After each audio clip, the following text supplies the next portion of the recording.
Steph, pretty basic question. What was your reaction when you heard that Steve was tested positive and that Mike was going to be coaching this game?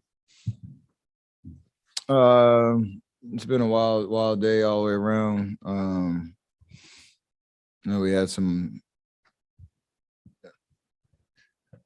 You just had to kind of figure it out on the fly and understand. We've been through this before. Guys that were here in 16, 17. With coaching his back problems back in the day where he was out of the lineup, but still had an influence, and Mike B stepped up. So we didn't really have a lot of time to react. So just come with the same approach. I understand we know what the game plan is, and then go out and try to execute. We obviously didn't for 3 quarters. Defensively, we were solid. Just offensively, just couldn't get anything going. And then gutted it out. Steph, 2 questions for you. Is there anything unique about the purple shoes? And is there something you figured out in the 4th quarter? Nothing figured out. It was just don't let the first 3 quarters influence the fact that we still had a chance to win the game. Shoot the shots you think you can make. Play aggressive. Take care of the ball. We did all those things. We were able to get enough stops. That guy in the corner was unbelievable down the stretch, taking on that challenge. So just understand we've been here before. Whether we won or lost, the intentions of how we could give ourselves a chance in the 4th quarter was all we focused on, and then we got it done. You shocked the system a little bit. You were yelling something at Draymond when he got that tip block on Jaren to close it. What were you saying to him? I don't know what the transcript was. It's something to the effect of, that's what you do. And every opportunity we have to appreciate his greatness on that end of the floor, especially at this stage, that's what it's all about. Offensive avalanches are loud and then the crowd gets into it. But when the defensive stop seals games and you get to enjoy those moments, that's if it hits a little different, especially when you see that fire come out of him. So I don't know what I actually said verbatim, but it was something to that effect. Oh, there's a lot of emotions going on before the game. Then you get the coaching change.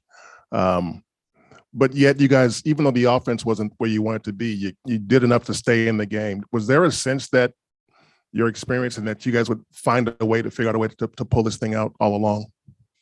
Yeah, just staying with it. Like I said, defensively, we kept them at bay for the most part throughout the game, and still were our worst enemy a little bit with rushing in the first 6 minutes on offense. There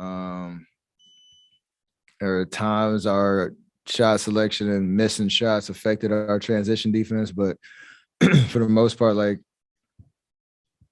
when you come into a 4th quarter with no flow offensively and you're still within, 3 or 4 possessions of coming back, that feels there's some motivation behind that. And then, like you said, we've been here before. We know how to pull off games like this, whether it happened or not. It's about just how you approach it, and we made that happen.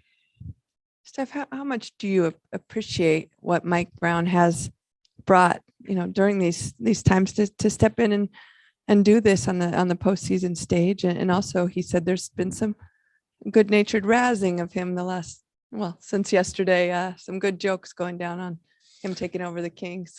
His track record, obviously, as a head coach, he's coached in finals before, coached some high-powered teams, some big market teams. He's been through it all. Been with us for these last 6 years, and he's been interim coach for a little bit and made his presence felt, especially defensively, leading us this year. So he has a good presence about him, a great way about him. I know Coach talked about it, I think this morning, about what he's meant to our team and to that coaching staff, and just maybe the way that they approach it all year in terms of everybody having a voice and us being able to hear that throughout the year. It makes situations like tonight a little bit easier of a transition. He had a lot of good words tonight. I don't know, it's in history if you've been named the head coach of 2 teams in 24 hours. So he's continuing to set some trends. Steph, Steph, that one liner you said on TNT after the game, you guys, something to the fact that you guys felt like you were maybe all turned into the Sacramento Kings or some Y'all version. misheard that. I was saying because Mike was the coach, it felt like we all got traded because there was a lot of talk about him being the head coach, and obviously all of a sudden now he is the head coach of our team tonight. So it wasn't about how we were playing; it was about just the vibe of Mike Brown as the head coach of the Kings, and all of a sudden now he's the head coach of 2 teams. So gotta get that straight. Yeah, it's good save. Thank you.